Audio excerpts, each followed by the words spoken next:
ఈరోజు టాపిక్ ఏంటంటే వేరియబుల్స్ యొక్క టైప్స్ ఏంటి అన్న దాని గురించి చూద్దాం. అసలు ఫస్ట్ వేరియబుల్ అంటే ఏంటో చూద్దాం. సో వేరియబుల్ అనేది ఒక కంటైనర్, లైక్ ఒక కంటైనర్. ఈ కంటైనర్ లో మనం టెంపరీగా వాల్యూస్ ను స్టోర్ చేయొచ్చు. సో ఫర్ ఎగ్జాంపుల్ x = 100 అన్న. సో వేరియబుల్ నేమ్ వచ్చేసి x.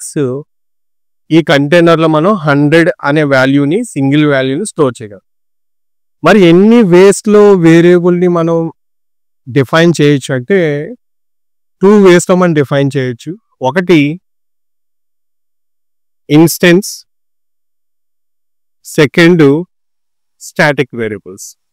ఇన్స్టెన్స్ వేరియబుల్స్ వచ్చేసి ఆబ్జెక్ట్ ఏరియాకి సంబంధించింది, స్టాటిక్ వేరియబుల్స్ కి వచ్చేసి క్లాస్ కి సంబంధించింది.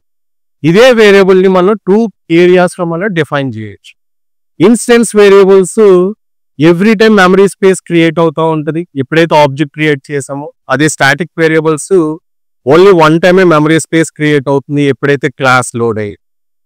సో ఇన్స్టెన్స్ వేరియబుల్స్ కి స్టాటిక్ వేరియబుల్స్ కి డిఫరెన్స్ ఏంటంటే, ఇన్స్టెన్స్ వేరియబుల్స్ ని మనం ఇంట్ x = 100 అని రాస్తాం. అదే స్టాటిక్ వేరియబుల్ కి స్టాటిక్ ఇంట్ x = 100 అని రాయాలి. సో ఇలాంటి ప్రోగ్రామింగ్ లో టిప్స్, ట్రిక్స్ మీకు కావాలంటే అనురాగ్ ఐటీ ట్రైనింగ్స్ అనే ఈ పేజీని ఫాలో అవ్వండి, లైక్ చేయండి, షేర్ చేయండి, కామెంట్ చేయండి.